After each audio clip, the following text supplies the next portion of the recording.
바로 방언은 하나 성령님의 은사입니다. 성령의 여러 가지 은사 가운데 하나가 방언입니다. 한국교회 성도들이 가장 많이 받은 은사, 그것이 방언일 것입니다. 그만큼 많은 성도들이 방언을 말하고 있습니다. 은사 중에 가장 천대를 받고 있는 것, 그것이 방언이 아닐까라는 그런 생각을 합니다. 방언의 소중함을 몰라서 하는 그런 오해다라고 생각이 됩니다. 너무 많은 사람들이 방언을 받아서 말하니까 이것을 소중한 줄 모르는 것이지요. 방언의 희소 가치를 못 느끼는 것 같습니다. 우리가 한번 반대로 생각을 해보면 어떨까 싶습니다. 왜 성령님은 방언의 은사를 가장 많이 주셨을까 하는 것이지요. 왜 한국교회 성도들이 받은 은사 가운데 방언의 은사가 그렇게 흔하게 나타날까? 성령님은 왜 그렇게 방언의 은사를 많이 주셨을까를 생각을 해봅니다. 그것은 그만큼 방언이 필요하고 그만큼 방언이 중요하기 때문이 아닐까라는 생각을 해요.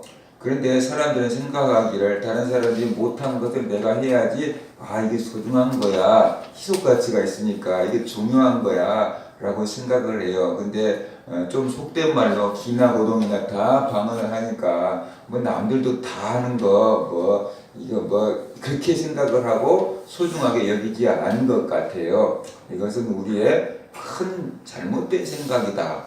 얼마만큼 소중하면은, 얼마나 중요하면, 찍지 마세요. 개인적으로 찍지만, 얼마나 중요하면은 이렇게 많은 사람들에게 주셨을까를 우리가 생각을 해봐야만 된다라는 것이지요. 그래서 방언에 대해서 우리가 하고 있는 오해, 그런 것들에 대해서 우리가 좀 벗어나야만 된다라는, 너무 소중하기 때문에 많은 사람들에게 주신 거다라고 이렇게 생각을 해야 합니다.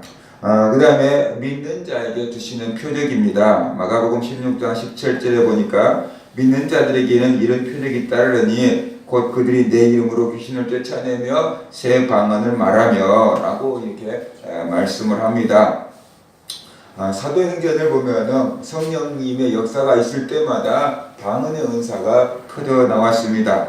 오순절에도 방언의 은사가 나타났고요. 베드로가 이방인 고넬료 집에 가서 하나님의 말씀을 전할 때 성령이 임하고 방언이 나타났습니다. 또 바울이 에베소 교인들에게 너희가 믿을 때 성령을 받았느냐라고 물었더니 성령이 있음도 듣지 못했습니다. 바울이 안수하자 그 교회 성도들에게도 방언이 임하고 예언을 했다라고 성경은 말씀을 하고 있습니다. 그래서 바로 사도행전에 보면은 성령의 역사가 있는 곳마다 방언이라는 은사가 나타났다라는 것을 우리가 확인을 할 수가 있습니다.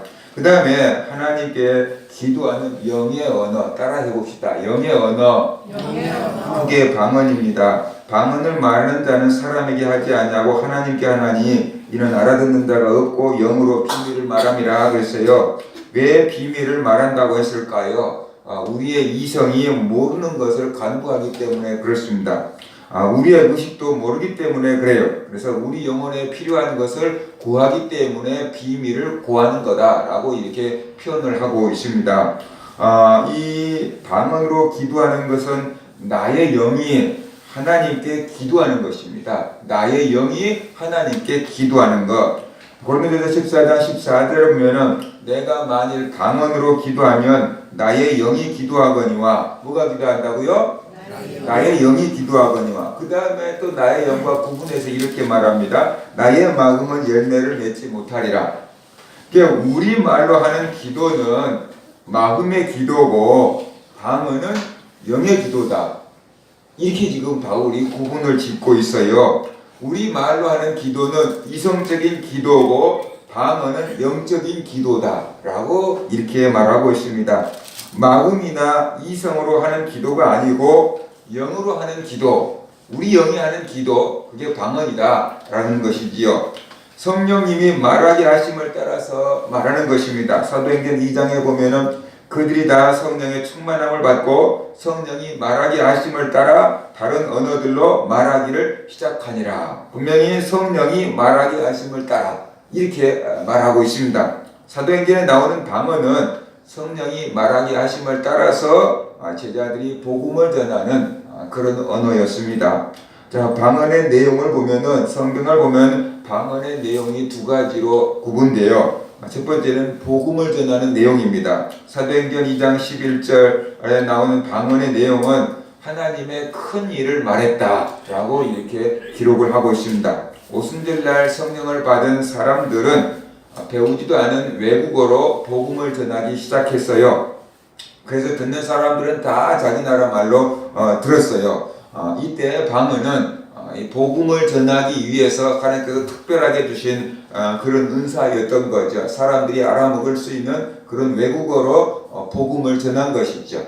선교 현장에서는 가끔씩 이런 기적이 있다라고 이렇게 듣기도 합니다. 그 다음에 두 번째는 고린도전서 12장 2절에 나오는 방언은 자기의 비밀을 하나님께 아뢰는 기도입니다.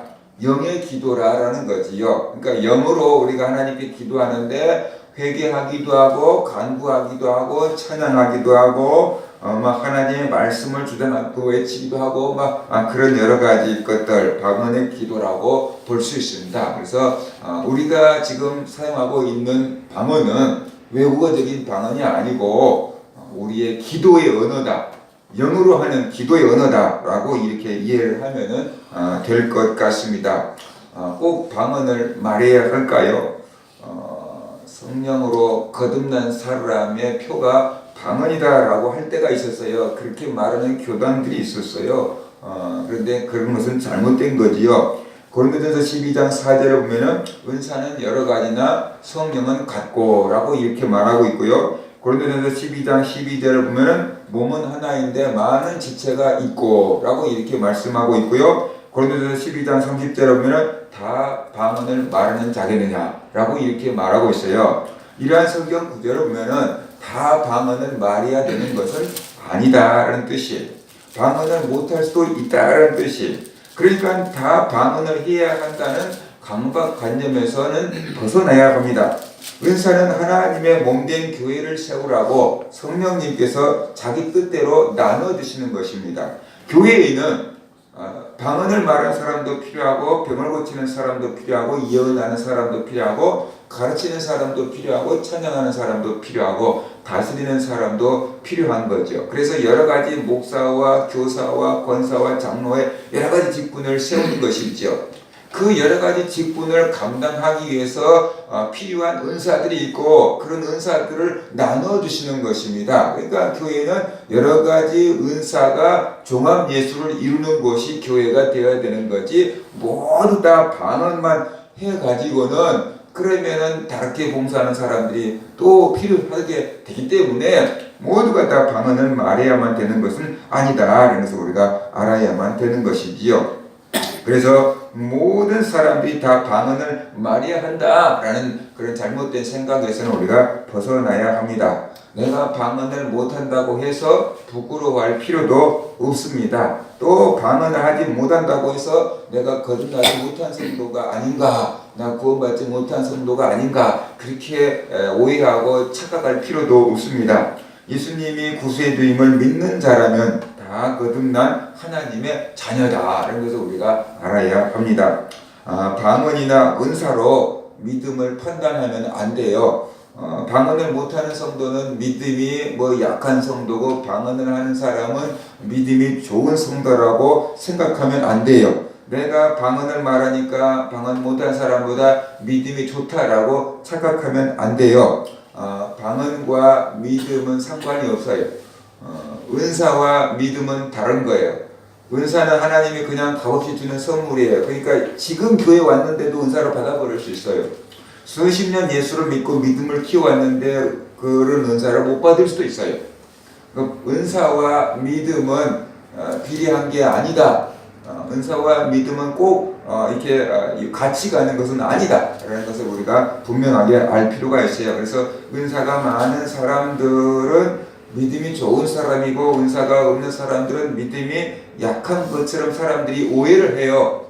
근데 그거 아니에요. 은사가 많은데도 믿음이 썩 좋지 않을 수 있어요. 은사가 많은데도 시험이 오면 견디지 못하고 쓰러질 수 있어요. 근데 눈에 띄는 은사가 없는 것 같은데 아무리 어려움이 오고 핍박이 오고 그래도 견뎌내는 사람이 있어요. 그건 믿음인 거예요.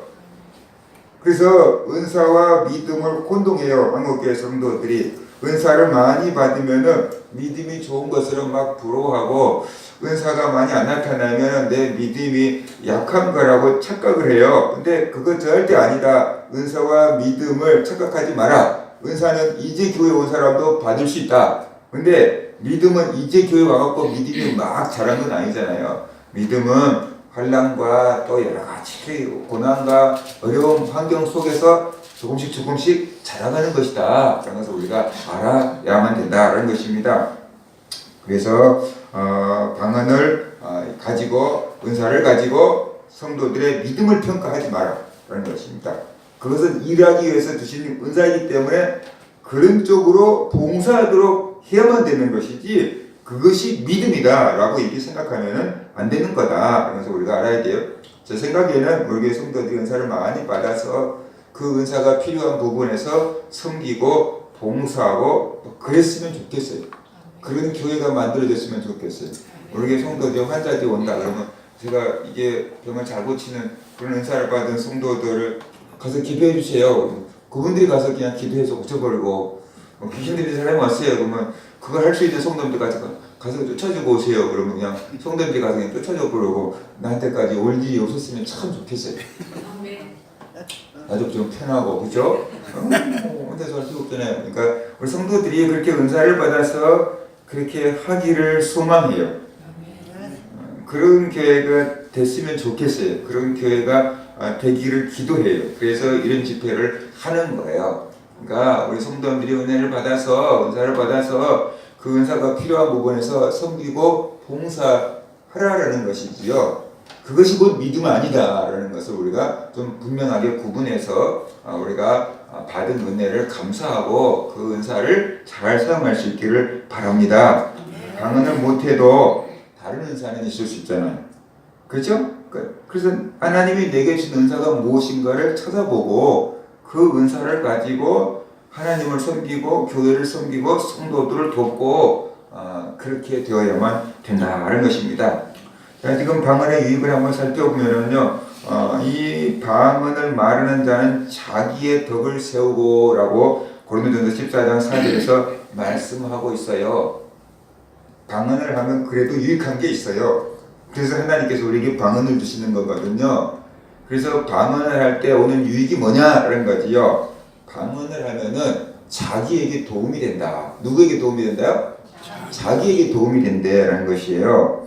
방언을 기도하는 은사예요. 그래서 방언을 받으면 기도하는 능력이 생겨요.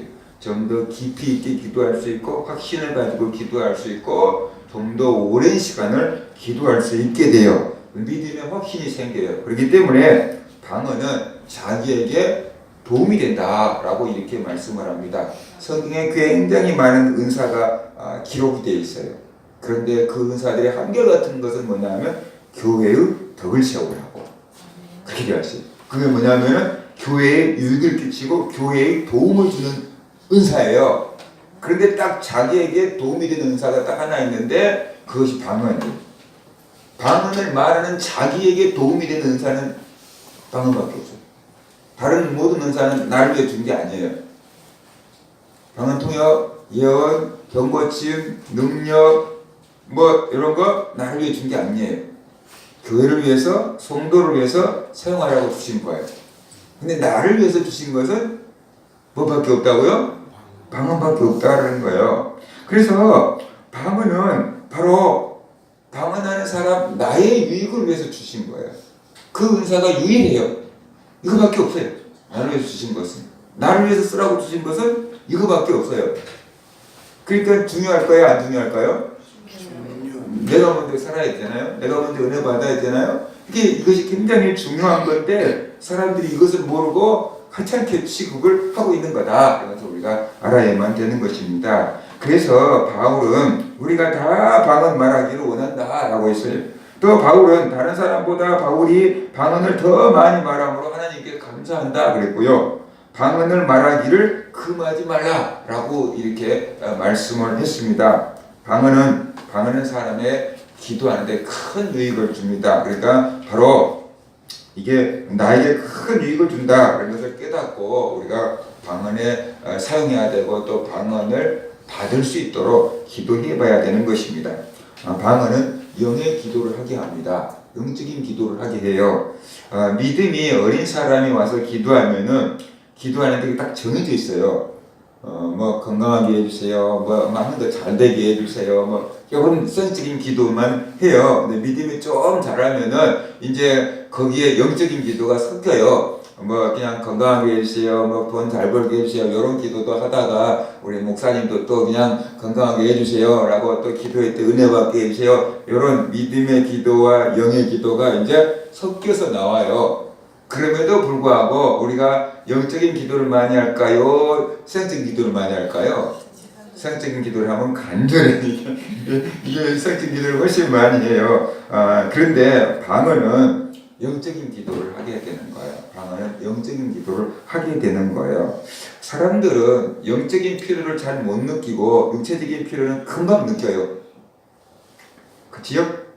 그래서 육체적인 건, 성적인 것은 막 기도하는데 영적인 것은 필요를 못 느끼니까 잘 안 구해요.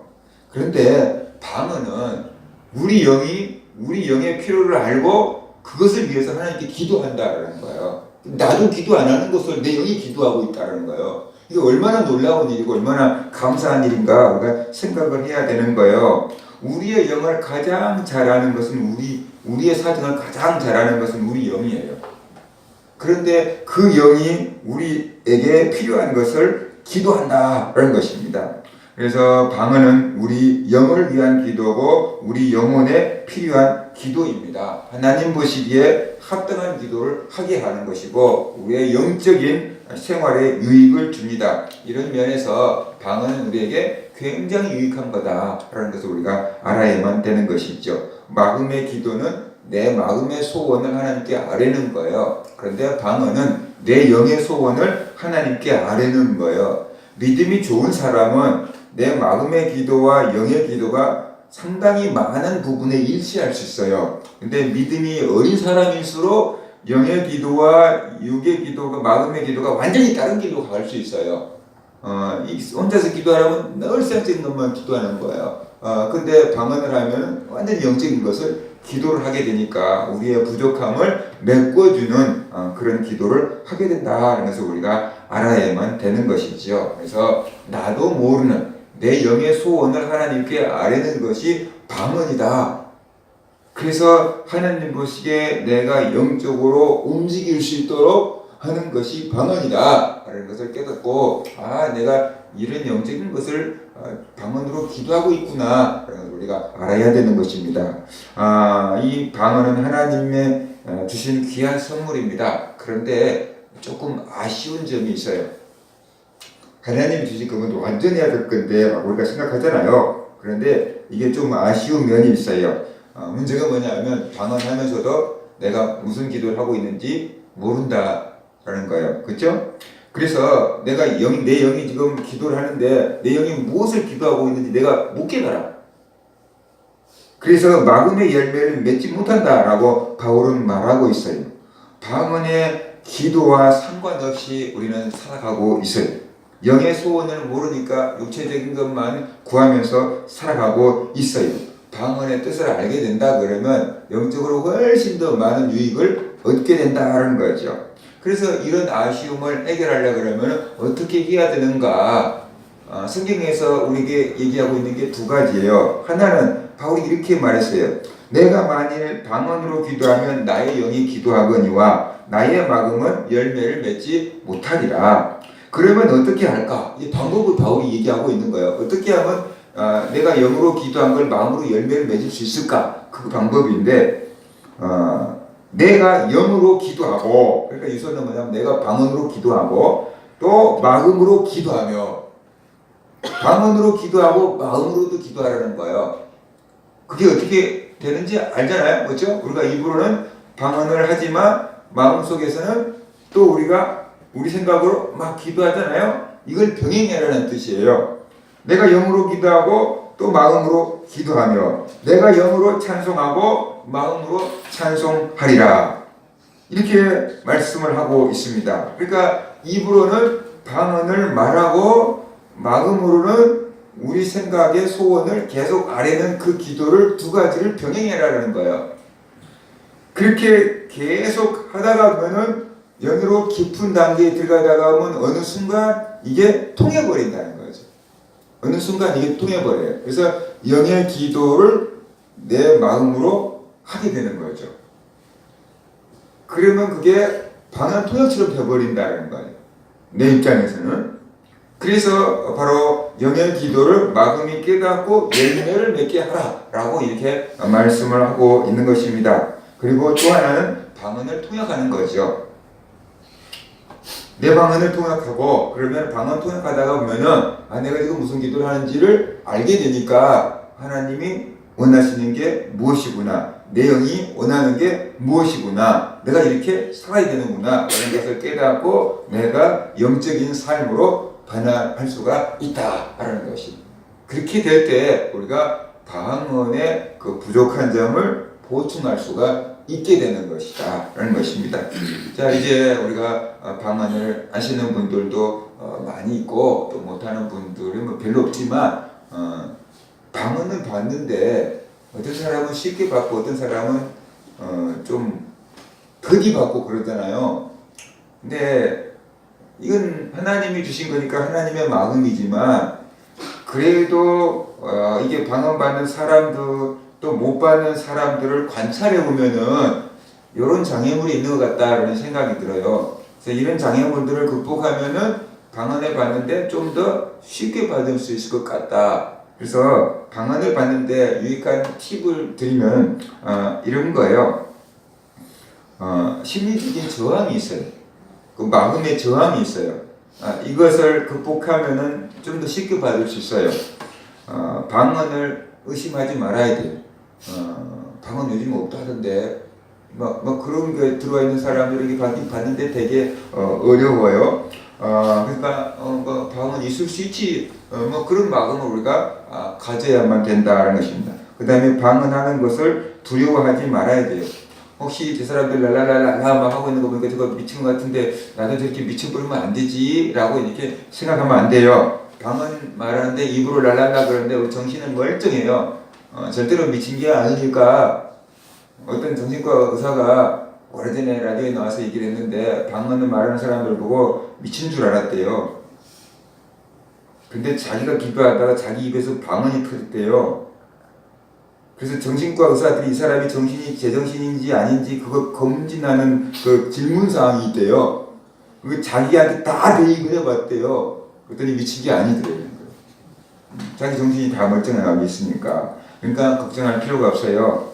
방언이 나오려고 할 때 거부하지 말고 그냥 자연스럽게 나오도록 내버려 두면 되는 거예요. 그 다음에 물리적인 저항을 극복해야 돼요. 방언도 언어잖아요. 그러니까 언어가 쉽게 나올 수 있는 방법을 쓰면 되는 거예요. 방언을 하고 싶으면은 속으로 기도하기보다는 이게 소리를 내서 기도하는 것이 훨씬 좋아요. 외국어를 배울 때 우리가 속으로 I know boy 이렇게 속으로만 할 수도 있잖아요. 외울 수 있잖아요. 그죠? 입으로 말하지 않을 수 있잖아요. 그래서 한국 사람들이 영어를 못한다라고 정철 선생님이 얘기했어요. 속으로만 외운다는 거. 입으로 외워라. 입이 알아서 하게끔 입으로 훈련시키지 않고 속으로만 외우기 때문에 잘하는데도 말을 못한다는 거예요. 그냥 외국어를 하려고 그러면 어떻게 돼요? 틀든지 어쩐지 막 입으로 내뱉어야 돼요. 말하기 편하게 소리를 내서 해야 되는 거죠. 기도할 때 묵상으로 기도하고 있는 사람들 있잖아요. 속으로만. 그 방언 나오기 되게 힘들어요. 속으로만 기도하니까 방언이 나오기 힘들잖아요. 입을 열어서 소리를 내서 기도하라 그러는 거죠. 가능한 소리를 내서 기도하는 것이 또 큰 소리를 내서 기도하는 것이 외국어를 배우는데 훨씬 유익하기 때문에 가능한 소리를 내서 기도하라는 것이죠. 그 다음에 또 한 가지는요. 고개 숙이지 말라는 거죠. 고개를 아이도 숙이면서 얘기하려고 그러면 말이 힘들잖아요. 그렇죠? 어느 정도 자연스럽게 고개를 들고 목을 펴고 얘기를 해야지 좋은 소리가 나잖아요. 생각하는 사람들은 다 목 쓰는 법을 훈련하는 거잖아요. 그렇죠? 그러니까 발성하는데 좋은 상태를 유지해야만 된다는 거죠. 근데 기도하다가 힘드니까 막뭐 고개가 숙여지는 거거든요. 이렇게 하면 발성하는데 힘들어요. 이 방언이 나오는데 방해가 되는 거예요. 그러니까 웬만큼 고개를 편안하게 들고 말하는데 편한 상태에서 기도를 하되 소리 내서 기도하라라는 것입니다. 그 다음에 또 한국말로 기도할 때 너무 천천히 이렇게 기도하는 사람도 있어요. 또 너무 또박또박 기도하는 사람도 있어요. 그러면은 이게 방언이 나오는데 도움이 안 되는 것 같아요. 조금 빠르게 한국말로 기도하더라도 좀 빠르게 하고 굳이 또박또박 옆에 사람들이 뭐 알아볼 필요 없으니까 굳이 또박또박 하지 말고 그냥 주르륵 흘리듯이 이렇게 훑고 지나가야 돼요. 그래야지 이게 방언이 좀 더 쉽게 나올 수 있고 혀가 좀 자유롭게 움직일 수 있기 때문에 너무 천천히 하지 말고 너무 또박또박 하려고 하지 말고 조금 빠르게 말하고 조금 뭐라 그럴까 흘린 듯이 얘기를 해버려라 라는 것입니다. 그 다음에 너무 혀에 신경 쓰지 마라 라는 것이죠. 자기 의지와 상관없이 입에서 이상한 말이 나와야지 방언이라고 생각하는 사람도 있어요. 의지가 굉장히 강한 사람도 있어요. 그런 사람들은 다른 사람들이 방언하는 것을 보고 이게 의심이 돼요. 지가 하고 싶어서 그런 거 아니에요? 이렇게 흉내내는 거 아니에요? 이런 생각을 해요. 그래서 자기는 절대로 안 속겠다라고 굳게 다짐을 해요. 그래서 내가 정말 입을 꽉 다물고 있어도 강압적으로 나의 입에서 이상한 말이 나와야지 그것이 하나님 주신 거다라고 믿겠습니다라고 생각하는 사람도 있어요. 그래서 어디 한번 할 때만 해봐. 그러면서 이를 딱 안 다물고 이렇게 하나님의 강권적인 역사를 기다리면서 방언하기를 기다리고 있는 사람도 있어요. 하나님은 인격적이신 분이에요. 그래서 우리가 하나님을 환영하고 믿고 받아들여야지 되는 거지 의심하고 막 그러면 막 강권적으로 막 역사하는 일은 막 그렇게 흔하지가 않다라는 것을 우리가 알아야 돼요. 성령님께서 우리를 다스릴 수 있도록 우리의 힘을 많이 빼면 뺄수록 쉬운 거다. 우리의 힘을 많이 빼면 뺄수록 쉬운 거다라는 것을 우리가 알아야만 되는 것이에요. 그래서 방언이 나오냐 안 나오냐 기도하면서 하나님 방언 주세요. 그러면서 기도하면서 입이나 혀에다가 너무 신경을 곤두세우는 사람도 있어요. 그래서 혀가 꼬부라지나 안 꼬부라지나 이게 신경을 쓰면서 방언이 나오나 안 나오나 여기 신경 쓰면서 기도를 못 하는 거예요. 여기 신경 쓰면 안 돼요. 그냥 방언을 주세요. 그거 기도하면서 내 할 기도를 그냥 계속 하고 그러면 되는 거예요. 근데 혀에다가 신경을 쓰다가 보니까 정말로 성령님께 집중을 못하게 되는 것이지요. 그래서 혀가 꼬부라지나 안 꼬부라지나 이거 신경 쓰지 말고 방언들 주세요. 기도하고 내 할 기도 그냥 계속 해 나가 버리라 라는 거예요. 여기에 집중하면서 기도를 못하는 거예요. 사실 여기다가 신경을 쓰면서 기도를 못하니까 성령님의 역사를 경험할 수가 없는 거예요. 그러니까 나오게 되면 나중에 알게 되니까 굳이 나오려고 그러는지 안 나오려고 그러는지 여기다가 너무 신경 쓰지 말고 성령님을 사모하고 성령님께 집중하고 막 기도를 해나가라 라는 것입니다.